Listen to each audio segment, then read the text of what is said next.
All right, welcome to East Central. We'll bring you the best of entertainment conversations from Africa and beyond. And today, it's a special day because we have two amazing guests with us in the studio. And when I talk about amazing, these are people who have been in the industry for quite a while, a long time. And they're veterans in the arts. Yes, they've done a lot. Talking about movie production, acting, and writing.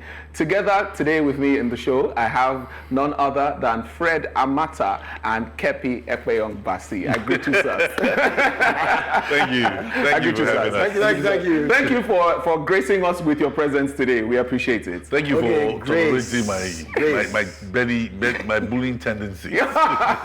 It's all right, but it's good to have you here, sirs. Now, thank you. I'm looking at this. Let's just go right into the conversation because of time. And we are looking at Nollywood in 2024, filmmaking in 2024, and the fact that you have a project out there in this time. So let's just look at how it is as a director on this project.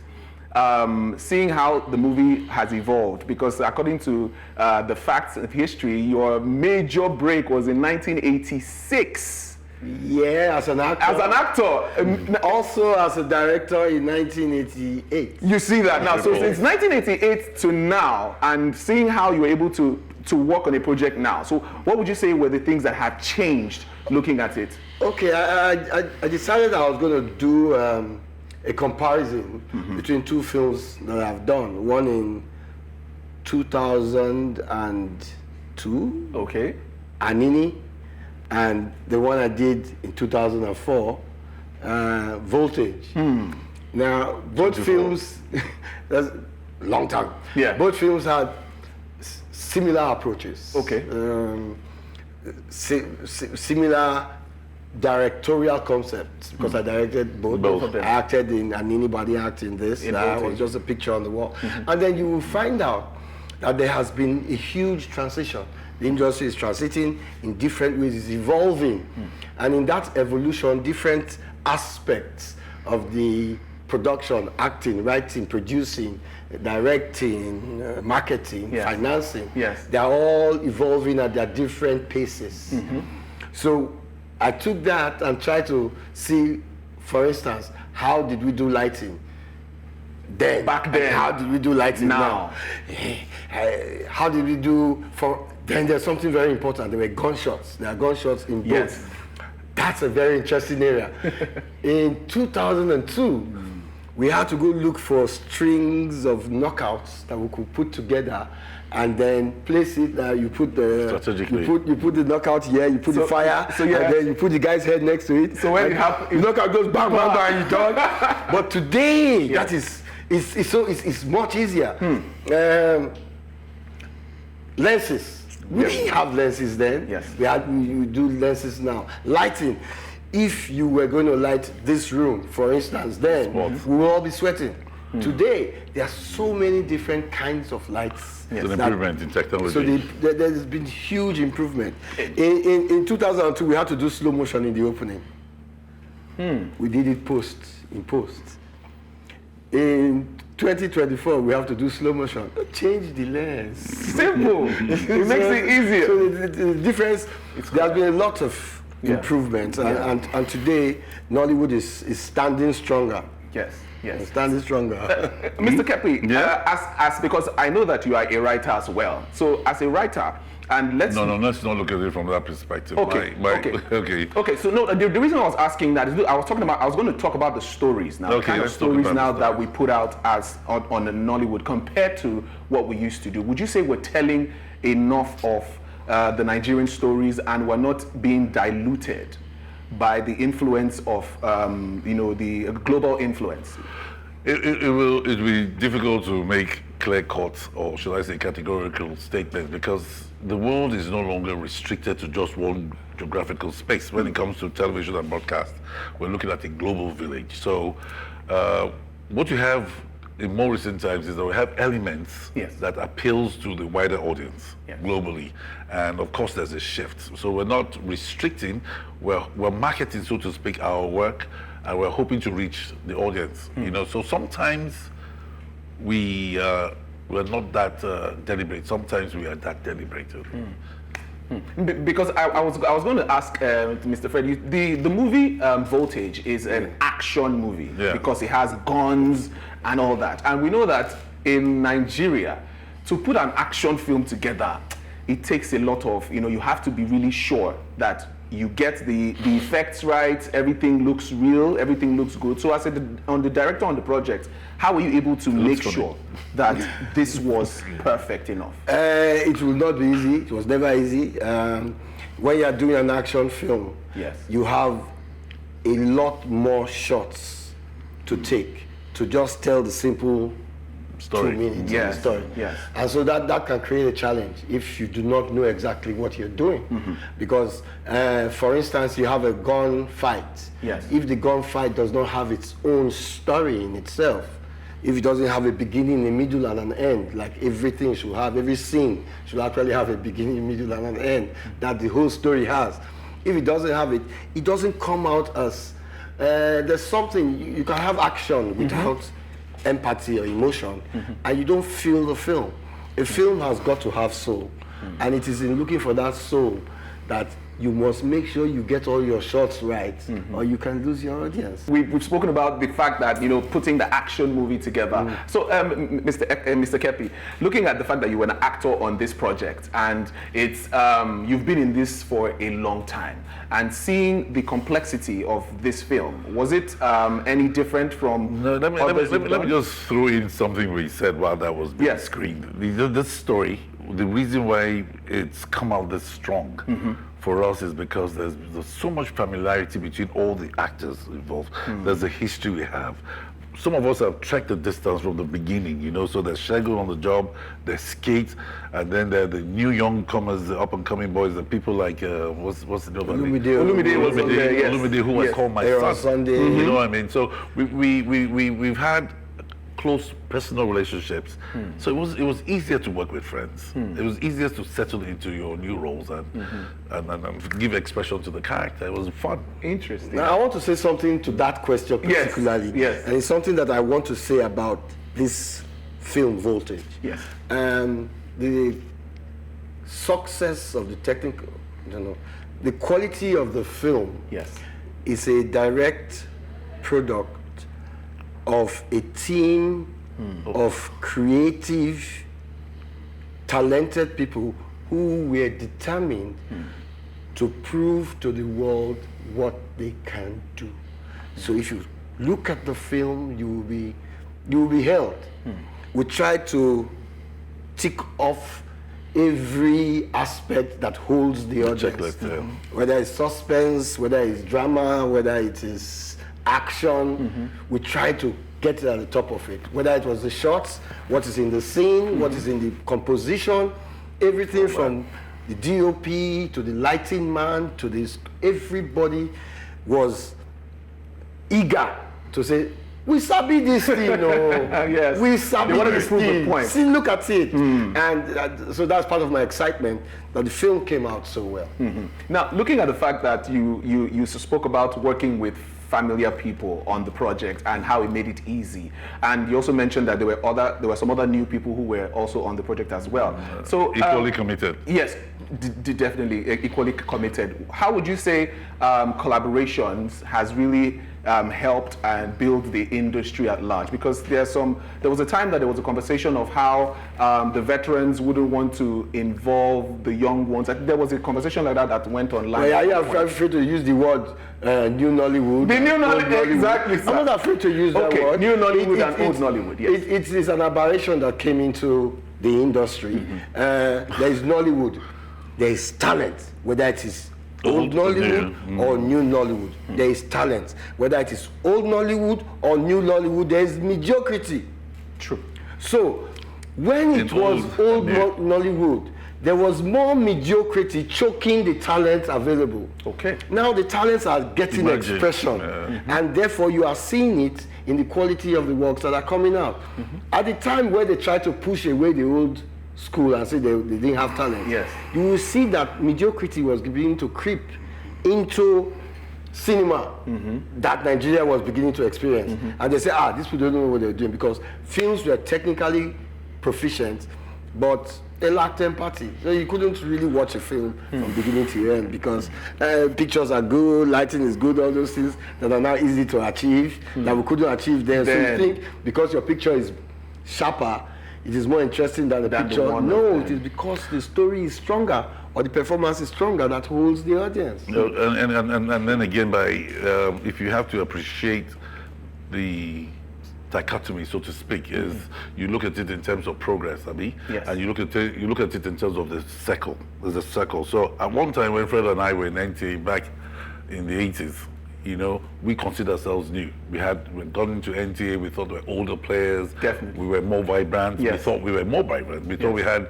fresh ideas. It's like bringing on fresh legs in a football game in 9 minutes. So we thought we could come and run. And because of that drive, the ambition, the passion we had, we thought in our minds we were faster than the older players. The people who were there before. Yeah. Which did not mean to say that they were not doing the right things. It's just that we were in a hurry to get to where they were.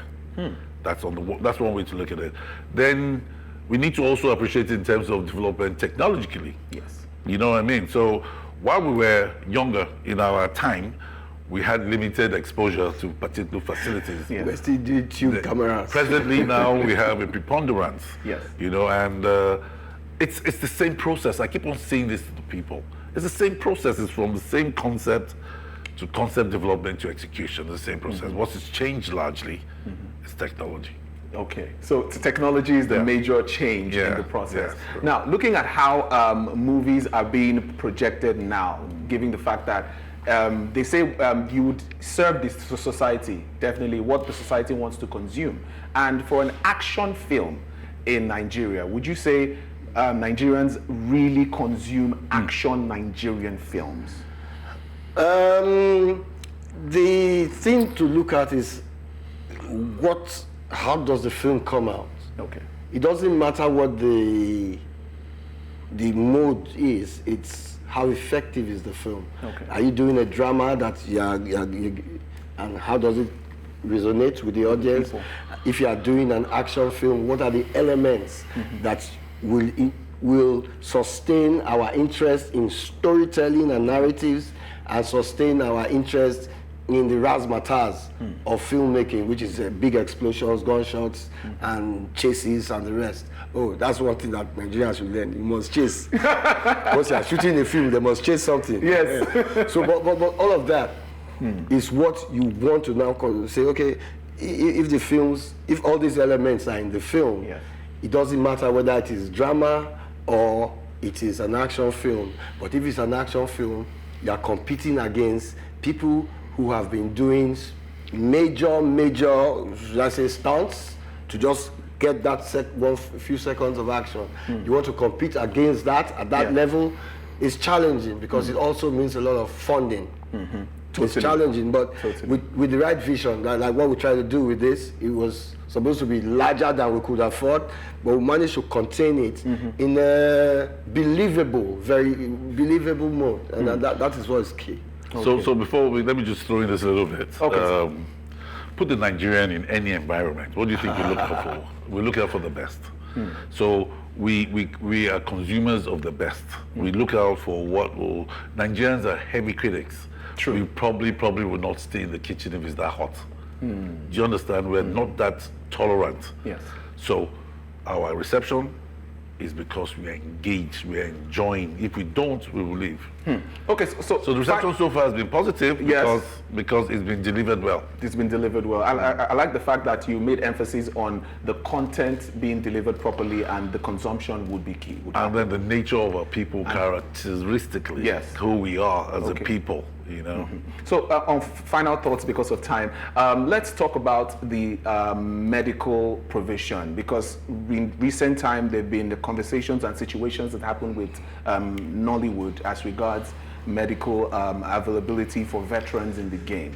So just your 2 cents on that, because it's a concern. How do you mean? When we've had some of our veterans passed on, insurance, medical insurance, and is that being looked into? Juxtapose that against your lifestyle. Yes. You know what I'm saying? Okay, so what I have to say about that against, is completely different. Okay. At one point in my career, I was president of the Directors Guild, of Nigeria. I actually initiated the program that's called, was it Nollywood? I can't remember what it is. Nollywood in short. Yeah. Okay. Which tried to put all the guilds and associations together under one umbrella, so we could get the best premium for your what do you call it? Your healthcare. Healthcare, yes. But some of the things we discovered, first of all, Nigerians do not believe in health care. Preventive health. They don't believe. They don't just believe in it. And we were working with some major insurance providers. Yes. And we pointed that was a major thing. That look, these people don't believe in it. So we had very, very good products that nobody was going to take. To make matters worse, the Yoruba sector had an insurance scheme that was free. Wow. And people were not buying into Nobody it. Still took it. Interesting. Now, But then again, if you ask 80% of Nigerians, they don't have it. True.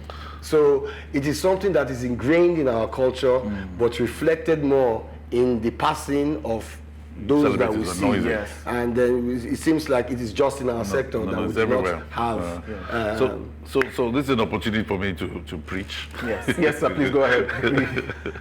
Every day we wake up, we get older. And every day we get older, we get closer to our grave. That we can determine now how we want to be in a couple of years after now. We can decide to monitor our lifestyles. We could decide to curtail.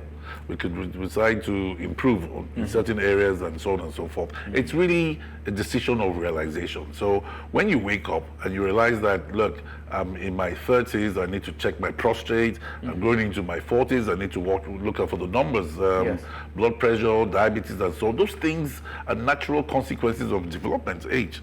We need to be very careful as men, for instance, or as women. We need to realize we need to cut down on alcohol, we need to drink more water, we need to sleep more, we need to exercise. Those are fundamentals. But I think the pressure of work has reduced our sensibilities. We just work, we lead to work, and then from work we die. Yes. But we should actually look more selfishly about our health and our well-being. And this goes to all, not just practitioners in Nollywood, everybody, generally speaking. And to add to that, yes, sir. The evolution of Nollywood, different sectors are evolving differently. The health insurance sector is refusing to evolve. All right. Thank you very much, sir, for this conversation. Very insightful. I believe that we've been able to touch the various parts of this and enlighten a lot. It was a good one. And definitely Voltage, for those of you who have not gone to see it, I'm definitely assuring you that Voltage is coming. It's coming. Let me just say one more thing. I've always had this debate at home with my wife.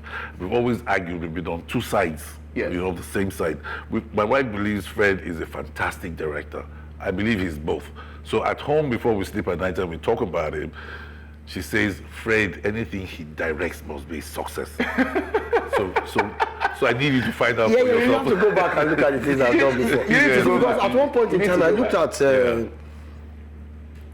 Voltage and Anini.